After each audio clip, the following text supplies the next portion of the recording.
Bhakti-Yoga. Satanmayo hyamrit ish sanstho yaha sarvago bhuvanasya gopta ya ishayasya jagato nityamiv nanyo hetur vidyat ishanaya yo brahmanam vidadhati purvayo vai vedanscha prahinoti tasmai tam ha devam atma buddhi prakasham mumukshurvai sharanamaham prapadye. He is the soul of the universe. He is immortal. He is the rulership. He is the all-knowing, the all-pervading, the protector of the universe, the eternal ruler. None else is there efficient to govern the world eternally. He who at the beginning of creation projected Brahma, that is the universal consciousness, and who delivered the Vedas unto him. Seeking liberation, I go for refuge unto that effulgent one, whose light turns the understanding towards the Atma. Shvetashvatara Upanishad. Definition of Bhakti. Bhakti-Yoga is a real, genuine search after the Lord. A search beginning, continuing, and ending in love. One single moment of the madness of extreme love to God brings us eternal freedom. Bhakti, says Narad in his explanation of the Bhakti aphorisms, is intense love to God. When a man gets it, he loves all, hates none. He becomes satisfied forever. This love cannot be reduced to any earthly benefit, because so long as worldly desires last, that kind of love does not come. Bhakti is greater than karma, greater than yoga, because these are intended for an object in view, while bhakti is its own fruition, its own means, and its own end. Bhakti has been the one constant theme of our sages. Apart from the special writers on bhakti, such as Shandilya or Narad, the great commentators on the Vyasa Sutra, evidently advocates of knowledge, jnana, have also something very suggestive to say about love. Even when the commentator is anxious to explain many, if not all, of the text so as to make them import a sort of dry knowledge, the sutras, in the chapter on worship especially, do not lend themselves to be easily manipulated in that fashion. There is not really so much difference between knowledge, jnana, and love, bhakti, as people sometimes imagine. We shall see as we go on that in the end they converge and meet at the same point. So also is it with Raja Yoga, which when pursued as a means to attain liberation, and not as unfortunately it frequently becomes in the hands of charlatans and mystery mongers, as an instrument to hoodwink the unwary, leads us also to the same goal. The one great advantage of bhakti is that it is the easiest and the most natural way to reach the great divine end in view. Its great disadvantage is that in its lower forms it oftentimes degenerates into hideous fanaticism. The fanatical crew in Hinduism or Mohammedanism or Christianity have always been almost exclusively recruited from these worshippers on the lower planes of bhakti. That singleness of attachment, nishtha, to a loved object, without which no genuine love can grow, is very often also the cause of the denunciation of everything else. All the weak and undeveloped minds in every religion or country have only one way of loving their own ideal, that is, by hating every other ideal. Herein is the explanation of why the same man who is so lovingly attached to his own ideal of God, so devoted to his own ideal of religion, becomes a howling fanatic as soon as he sees or hears anything of any other ideal. This kind of love is somewhat like the canine instinct of guarding the master's property from intrusion. Only the instinct of the dog is better than the reason of man, for the dog never mistakes its master for an enemy in whatever dress he may come before it. Again, the fanatic loses all power of judgment. Personal considerations are in his case of such absorbing interest that to him it is no question at all what a man says, whether it is right or wrong. But the one thing he is always particularly careful to know is who says it. The same man who is kind, good, honest, and loving to people of his own opinion will not hesitate to do the wildest deeds when they are directed against persons beyond the pale of his own religious brotherhood. But this danger exists only in that stage of bhakti which is called the preparatory, goni. When bhakti has become ripe and has passed into that form which is called the supreme, para, no more is there any fear of these hideous manifestations of fanaticism. That soul which is overpowered by this higher form of bhakti is too near the God of love to become an instrument for the diffusion of hatred. It is not given to all of us to be harmonious in the building up of our characters in this life, yet we know that that character is of the noblest type in which all these three, knowledge and love and yoga, are harmoniously fused. Three things are necessary for a bird to fly: the two wings and the tail as a rudder for steering. Jnana, knowledge, is one wing. Bhakti, love, is the other. The yoga is the tail that keeps up the balance. For those who cannot pursue all these three forms of worship together in harmony and take up, therefore, bhakti alone as their way, it is necessary always to remember that forms and ceremonials, though absolutely necessary for the progressive soul, have no other value than taking us on to that state in which we feel the most intense love to God. There is a little difference in opinion between the teachers of knowledge and those of love, though both admit the power of bhakti. The Jnanis hold bhakti to be an instrument of liberation. The Bhakts look upon it both as the instrument and the thing to be attained. To my mind, this is a distinction without much difference. In fact, bhakti, when used as an instrument, really means a lower form of worship, and the higher form becomes inseparable from the lower form of realization at a later stage. Each seemed to lay a great stress upon his own peculiar method of worship, forgetting that with perfect love, true knowledge is bound to come, even unsought, and that from perfect knowledge, true love is inseparable. Bearing this in mind, let us try to understand what the great Vedantic commentators have to say on the subject. In explaining the sutra, Avritti Rasa Kridupadeshat, Bhagavan Shankara says, thus people say, he is devoted to the king, he is devoted to the Guru. They say this of him who follows his Guru, and does so having that following as the one end in view. Similarly, they say the loving wife meditates on her loving husband. Here also a kind of eager and continuous remembrance is meant. This is devotion according to Shankara. Meditation, again, is a constant remembrance of the thing meditated upon, flowing like an unbroken stream of oil poured out from one vessel to another.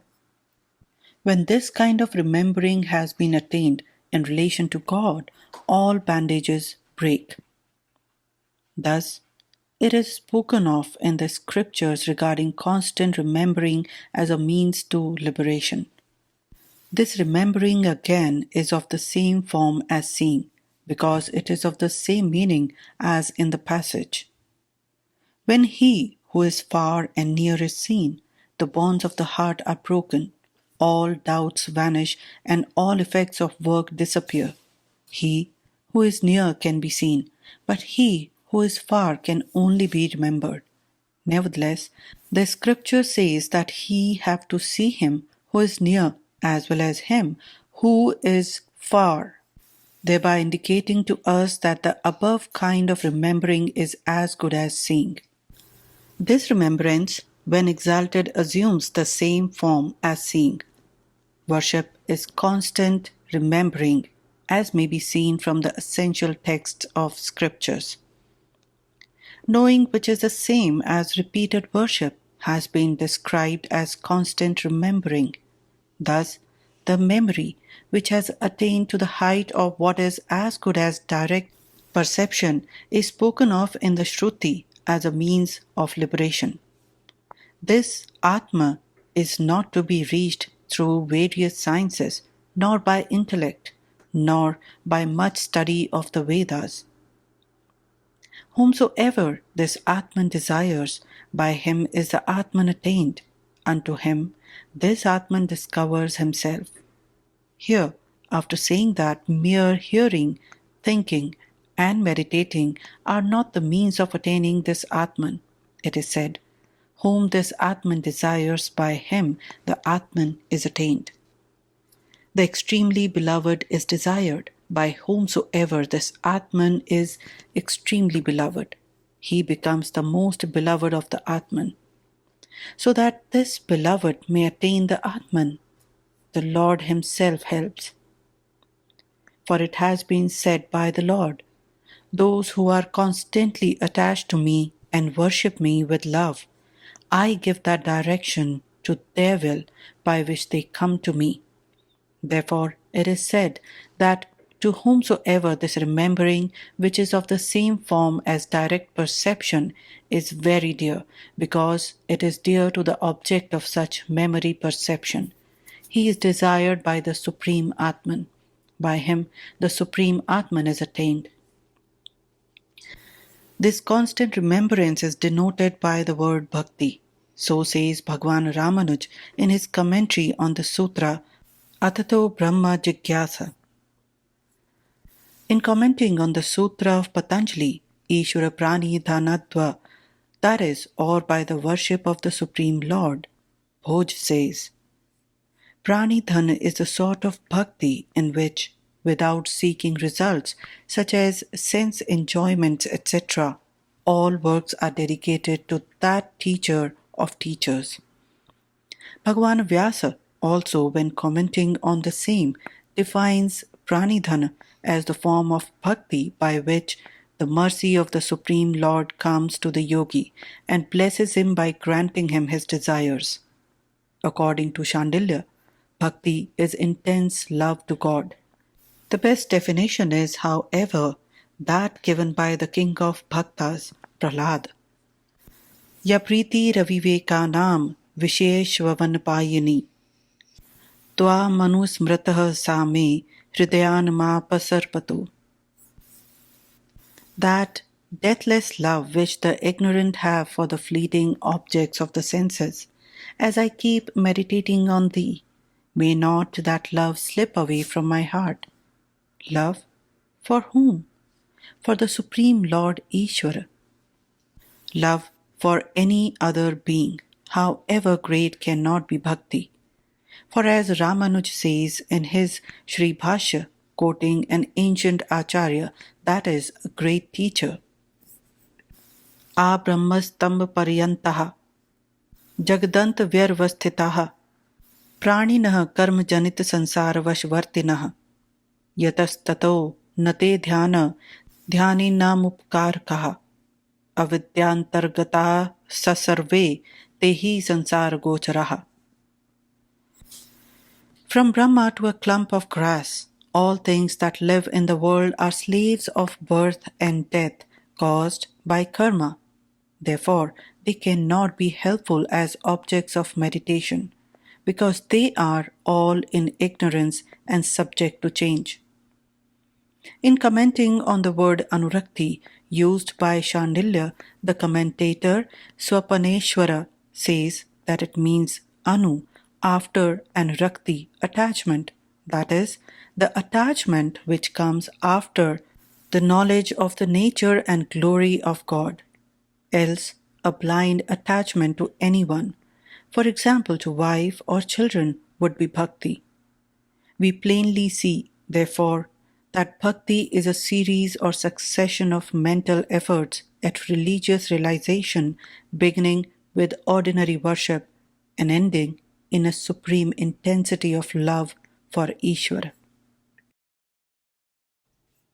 The philosophy of Ishvara. Who is Ishvara? Janmadhyasya yataha, from whom is the birth, continuation, and dissolution of the universe. He is Ishvara, the eternal, the pure, the ever free, the almighty, the all knowing, the all merciful, the teacher of all teachers, and above all, Sa Ishvaraha Anirvachaniya Prema Swarupaha. He, the Lord, is of his own nature, inexpressible love. These certainly are the definitions of a personal God. Are there then two gods? The not this, not this, the Sat Chit Anand, the existence, knowledge, bliss of the philosopher, and this God of love of the Bhakta? No, it is the same Sat Chit Anand who is also the God of love, the impersonal and personal in one. It has always to be understood that the personal God worshipped by the Bhakta is not separate or different from the Brahman. All is Brahman, the one without a second. Only the Brahman as unity or absolute is too much of an abstraction to be loved and worshipped. So, the Bhakta, which an infinite variety of articles are fashioned, as clay, they are all one, but form or manifestation differentiates them. Before every one of them was made, they all existed potentially in the clay, and of course, they are identical substantially, but when formed, and so long as the form remains, they are separate and different. The clay mouse can never become a clay elephant, because as manifestations, form alone makes them what they are, though as unformed clay they are all one. Ishvara is the highest manifestation of the absolute reality, or, in other words, the highest possible reading of the absolute by the human mind. Creation is eternal, and so also is Ishvara. In the fourth pad of the fourth chapter of his sutra, after stating the almost infinite power and knowledge which will come to the liberated soul after the attainment of moksha, Vyasa makes the remark in an aphorism that none, however, will get the power of creating, ruling, and dissolving the universe, because that belongs to God alone. In explaining the sutra, it is easy for the dualistic commentators to show how it is ever possible for a subordinate soul, jiva, to have the infinite power and total independence of God. The thorough dualistic commentator Madhvacharya deals with this passage in his usual summary method by quoting a verse from Varaha Purana. In explaining this aphorism, the commentator Ramanuja says, this doubt being raised, whether among the powers of the liberated souls is included that unique power of the Supreme One, that is, of creation, etc., of the universe, and even the lordship of all, or whether without that, the glory of the liberated consists only in the direct perception of the Supreme One. We get, as an argument, the following. It is reasonable that the liberated get the lordship of the universe, because the scripture says he attains to extreme sameness with the Supreme One and all his desires are realized. Now, extreme sameness and realization of all desires cannot be attained without the unique power of the Supreme Lord, namely that of governing the universe. Therefore, to attain the realization of all desires and the extreme sameness with the Supreme, we must all admit that the liberated get the power of ruling the whole universe. To this we reply that the liberated get all the powers except that of ruling the universe. Ruling the universe is guiding the form and the life and the desires of all the sentient and the non sentient beings. The liberated ones from whom all the veils, his true nature has been removed, only enjoy the unobstructed perception of the Brahman, but do not possess the power of ruling the universe. This is proved from the scriptural text, from whom all these things are born, by which all that are born live, unto whom they departing return. Ask about it. That is Brahman. If this quality of ruling the universe be a quality common even to the liberated, then this text would not apply as a definition of Brahman, defining him through his rulership of the universe. The uncommon attribute alone defines a thing. Therefore, in texts like, "My beloved boy," alone, in the beginning, there existed the one without a second, that saw and felt. "I will give birth to the many." That projected heat, Brahman indeed alone existed in the beginning, that one evolved. That projected a blessed form, the Kshatra. All these gods are Kshatras: Varun, Soma, Rudra, Parjanya, Yama, Mrityu, Ishana. Atma indeed existed alone in the beginning. Nothing else vibrated. He thought of projecting the world. He projected the world after. Alone Narayana existed. Neither Brahma nor Ishana, nor the Dvaya Prithvi, or the stars, nor water, nor fire, nor Soma, nor the sun. He did not take pleasure alone. He, after his meditation, had one daughter, the 10 organs, etc., and in others as who living in the earth is separate from the earth, who living in the Atman, etc. The Shrutis speak of the Supreme One as the subject of the work of ruling the universe. Nor in these descriptions of the ruling of the universe is there any position for the liberated soul by which such a soul may have the ruling of the universe ascribed to it. In explaining the next sutra, Ramanuja says, "If you say it is not so because there are direct texts in the Vedas in evidence to the contrary, these texts refer to the glory of the liberated in the spheres of the subordinate deities. This also is an easy solution of the difficulty, although the system of Ramanuja admits the unity of the total. Within that totality of existence, there are, according to him, eternal differences. Therefore, for all practical purposes, this system also being dualistic, it was easy for Ramanuj to keep the distinction between the personal soul and the personal God very clear. We shall now try to understand what the great representative of the Advaita school has to say on the point. We shall see how the Advaita system maintains all the hopes and aspirations of the dualistic intact and at the same time propounds its own solution of the problem in consonance with the high density of divine humanity. Those who aspire to retain their individual mind even after liberation and to remain distinct will have ample opportunity of realizing their aspirations and enjoying the blessing of the qualified Brahman.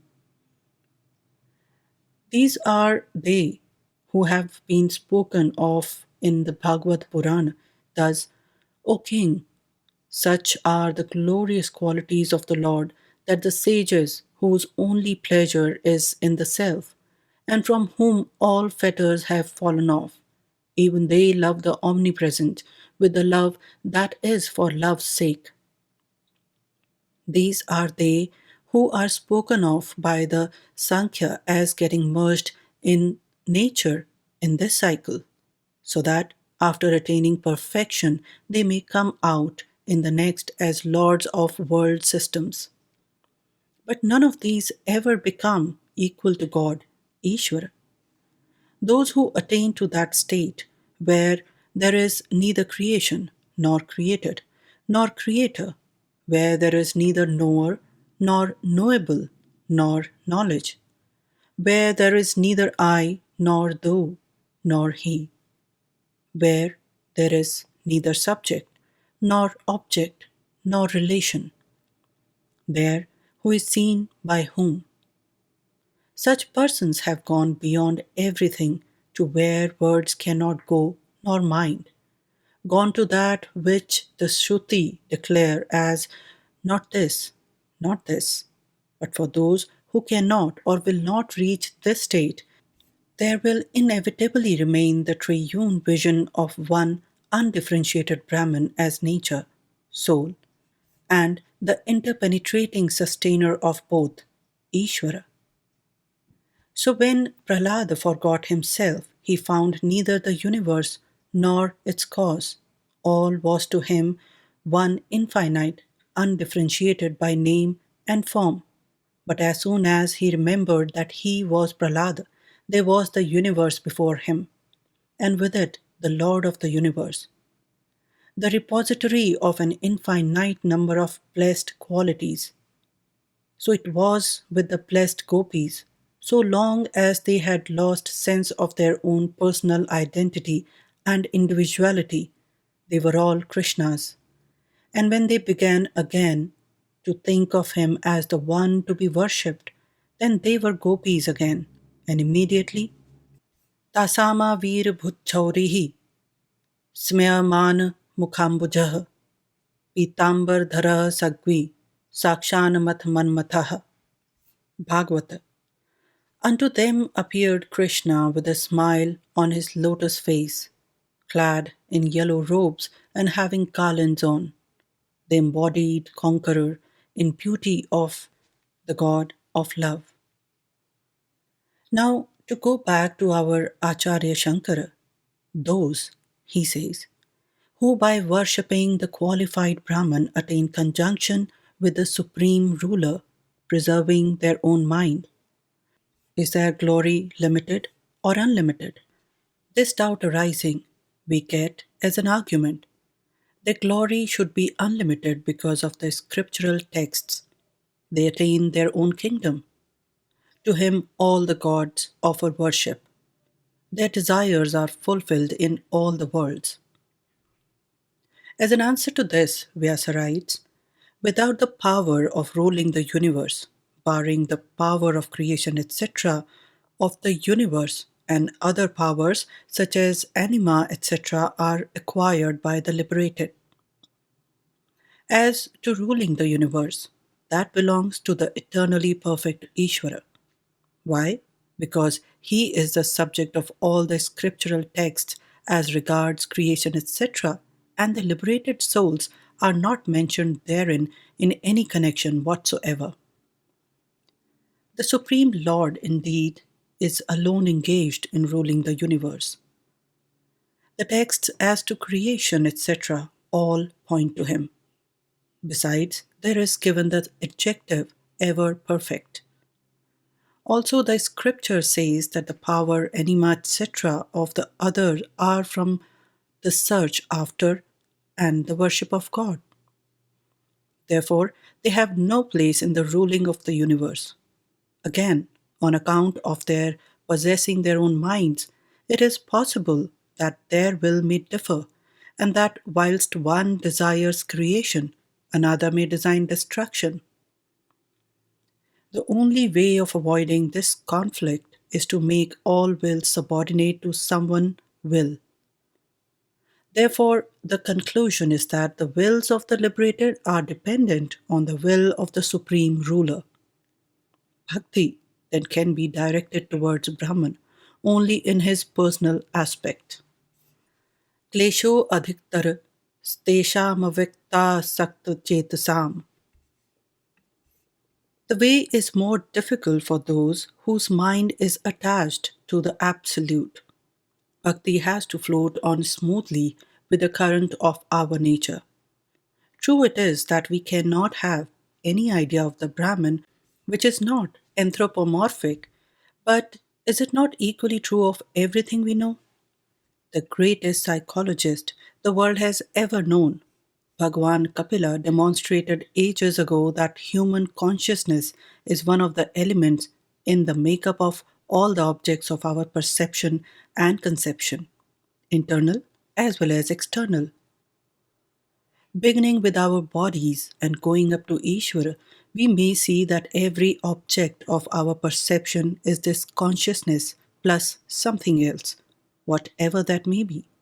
And this unavoidable mixture is what we ordinarily think of as reality. Indeed, it is and ever will be all of the reality that is possible for the human mind to know. Therefore, to say that Ishvara is unreal because he is anthropomorphic is sheer nonsense. It sounds very much like the Occidental squabble on the idealism and realism, which fearful looking quarrel has for its foundation a mere play on the word real. The idea of Ishvara covers all the ground, ever denoted and connoted by the word real, and Ishvara is as real as anything else in the universe. And after all, the word real means nothing more than what has now been pointed out. Such is our philosophical conception of Ishvara. Spiritual realization, the aim of Bhakti Yoga. To the Bhakta, these dry details are necessary only to strengthen his will. Beyond that, they are of no use to him. For he is trending on a path which is fitted very soon to lead him beyond the hazy and turbulent regions of reason, to lead him to the realm of realization. He soon, through the mercy of the Lord, reaches a plane where pedantic and powerless reason is left far behind, and the mere intellectual groping through the dark gives place to the daylight of direct perception. He no more reasons and believes, he almost perceives. He more argues, he senses. And is not the seeing God and feeling God and enjoying God higher than everything else? Nay, Bhakts have not been wanting who have maintained that it is higher than even moksha, liberation. And is it not also the highest utility? There are people, and a good many of them too, in the world who are convinced that only that is of use and utility which brings to man creature comforts. Even religion, God, eternity, soul, none of these is of any use to them as they do not bring them money or physical comfort. To such, all those things which do not go to gratify the senses and appease the appetites are of no utility. In every mind, utility, however, is conditioned by its only peculiar wants. To men, therefore, who never rise higher than eating, drinking, begetting progeny, and dying, and only gain is in sense enjoyment, and they must wait and go through many more births and reincarnations to learn, to feel even the faintest necessity for anything higher. But those to whom the eternal interests of the soul are of much higher value than the fleeting interests of this mundane life, to whom the gratification of the senses is but like the thoughtless play of the baby, To them, God and the love of God form the highest and the only utility of human existence. Thank God, there are some such still living in the world of too much worldliness. Bhakti-Yoga, as we have said, is divided into the Goni or the preparatory and the Para or the supreme forms. We shall find as we go on how in the preparatory stage we unavoidably stand in need of many concrete helps to enable us to get on. And indeed, the mythological and symbological parts of all religions are natural growth, which early environ the aspiring soul and help it Godward. It is also a significant fact that spiritual giants have been produced only in those systems of religion where there is an exuberant growth of rich mythology and ritualism. The dry fanatical forms of religion which attempt to eradicate all that is poetical, all that is beautiful and sublime, all that gives firm grasp to the infant mind tottering in its Godward way, the forms which attempt to break down the very ridge poles of the spiritual roof, and in their ignorant and superstitious conceptions of truth try to drive away all that is life giving, all that furnishes the formative material to the spiritual plant growing in the human soul. Such forms of religion too soon find that all that is left to them is but an empty shell, a contentless frame of words and sophistry with perhaps a little flavor of a kind of social scavengering or the so called spirit of reform. The vast mass of those whose religion is like this are conscious or unconscious materialists, the end and aim of their lives here and hereafter being enjoyment, which indeed is to them the alpha and the omega of human life, and which is their Ishtaputra, work like street cleaning and scavengering, intended for the material comfort of man, is, according to them, the be all and end all of human existence. And the sooner the followers of this curious mixture of ignorance and fanaticism come out in their true colors and join, as they will deserve to do, the ranks of atheists and materialists, the better will be for the world. 1 ounce of the practice of righteousness and of spiritual self realization outweighs tons and tons of frothy talk and nonsensical sentiment. Show us one, but one gigantic spiritual genius growing out of all this dry dust of ignorance and fanaticism. And if you cannot, close your mouths, open the windows of your hearts to the clear light of the truth, and sit like children at the feet of those who know what they are talking about, the sages of India. Let us then listen attentively to what they say. The need of Guru.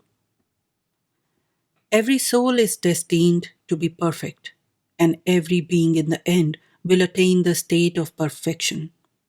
Whatever we are now is the result of our acts and thoughts in the past, and whatever we shall be in the future will be the result of what we think and do now. But this, the shaping of our own destinies, does not preclude or receiving help from outside. Nay, in the vast majority of cases, such help is absolutely necessary. When it comes, the higher powers and possibilities of the soul are quickened, spiritual life is awakened, growth is animated, and man becomes holy and perfect in the end. This quickening impulse cannot be derived from books. The soul can only receive impulses from another soul and from nothing else. We may study books all our lives, we may become very intellectual, but in the end, we find that we have not developed at all spiritually. It is not true that a high order of intellectual development always goes hand in hand with a proportionate development of the spiritual side in man. In studying books, we are sometimes deluded into thinking that thereby we are being spiritually helped. But if we analyze the effect of study of books on ourselves, we shall find that at the utmost it is only our intellect that derives profit from such studies and not our inner spirit. This inadequacy of books to quicken spiritual growth is the reason why, although almost every one of us can speak most wonderfully on spiritual matters, when it comes to action and the living of a truly spiritual life, we find ourselves so awfully deficient. To quicken the spirit, the impulse must come from another soul.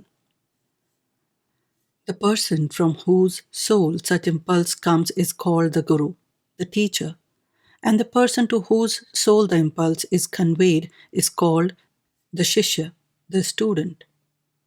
To convey such an impulse to any soul in the first place, the soul from which it proceeds must possess the power of transmitting it, as it were, to another. And in the second place, the soul to which it is transmitted must be fit to receive it.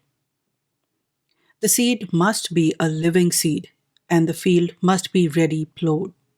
And when both these conditions are fulfilled, a wonderful growth of genuine religion takes place.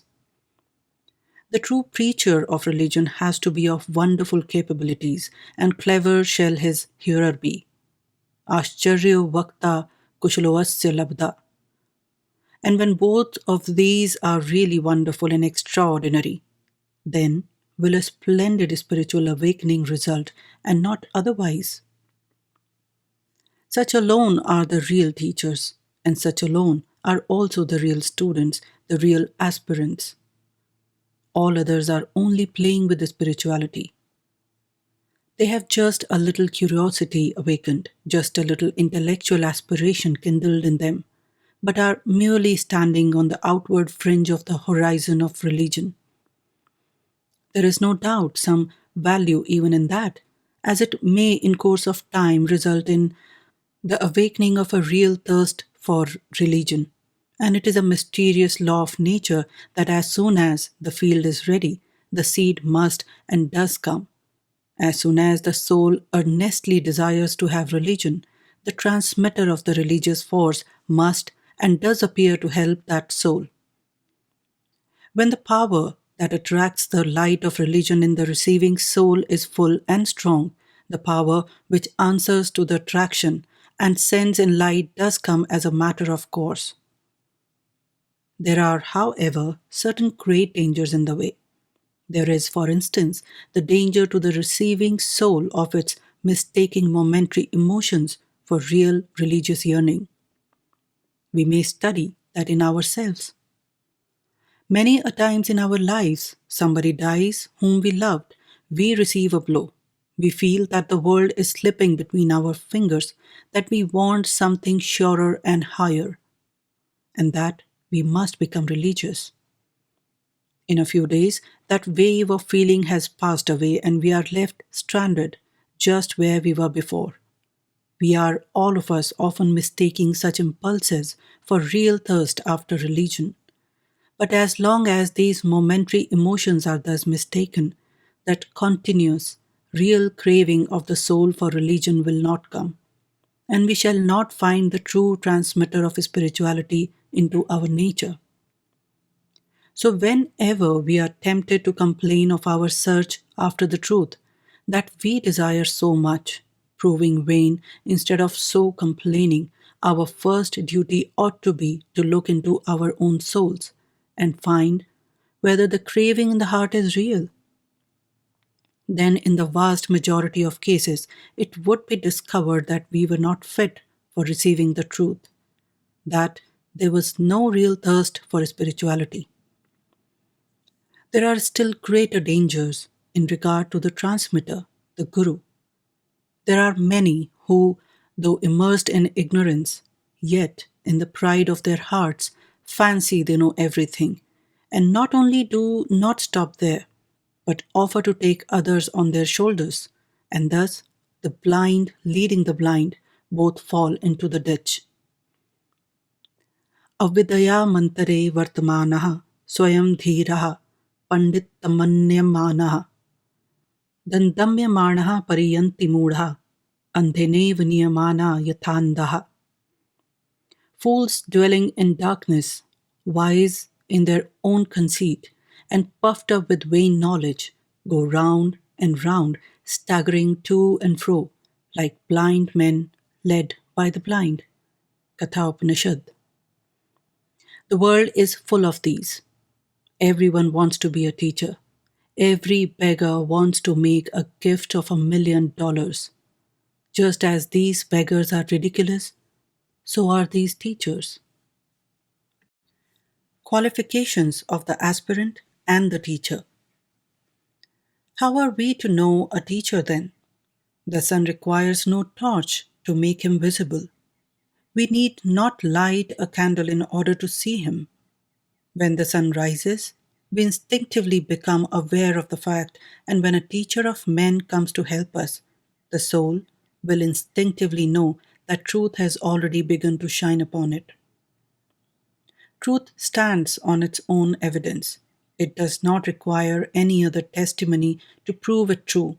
It is self effulgent. It penetrates into the innermost corners of our nature, and in its presence, the whole universe stands up and says, "This is truth." The teachers whose wisdom and truth shine like the light of the sun are the very greatest the world has known, and they are worshipped as God by the major portion of mankind. But we may get help from comparatively lesser ones also. Only we ourselves do not possess intuition enough to judge properly of the man from whom we receive teaching and guidance. So there ought to be certain tests, certain conditions for the teacher to satisfy, as there are also for the taught. The conditions necessary for the taught are purity, a real thirst after knowledge, and perseverance. No impure soul can be really religious. Purity in thought, speech, and act is absolutely necessary for anyone to be religious. As to the thirst after knowledge, it is an old law that we all get whatever we want. None of us can get anything other than what we fix our hearts upon. To pant for religion truly is a very difficult thing, not at all so easy as we generally imagine. Hearing religious talks or reading religious books is no proof yet of a real want felt in the heart. There must be a continuous struggle, a constant fight, an unremitting grappling with our own lower nature, till the higher want is actually felt and victory is achieved. It is not a question of 1 or 2 days, of years, or of lives. The struggle may have to go on for hundreds of lifetimes. The success sometimes may come immediately, but we must be ready to wait patiently, even for what may look like an infinite length of time. The student who sets out with such a spirit of perseverance will surely find success and realization at last. In regard to the teacher, we must see that he knows the spirit of the scriptures. The whole world reads Bibles, Vedas, and Qurans, but they are all only words. Syntax, etymology, philology, the dry bones of religion. The teacher who deals too much in words and allows the mind to be carried away by the force of words loses the spirit. It is the knowledge of the spirit of the scriptures alone that constitutes the true religious teacher. The network of the words of the scriptures is like a huge forest in which the human mind often loses itself and finds no way out. Shabdajalam Maharanyam Chitta Karanam.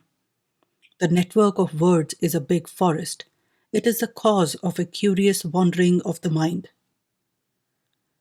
The various methods of joining words, the various methods of speaking in beautiful language, the various methods of explaining the diction of the scriptures are only for the disputations and enjoyment of the learned and do not conduce to the development of spiritual perception. वाग वैखरी शब्दझरी शास्त्र व्याख्यान कौशलम वैदुष्यम विदुषाम तद्वत् भुक्तये न तो मुक्तये. Those who employ such methods to impart religion to others are only desirous to show off their learning, so that the world may praise them as great scholars. You will find that no one of the great teachers of the world ever went into these various explanations of the text. There is with them no attempt at text torturing, no eternal playing upon the meaning of words and their roots.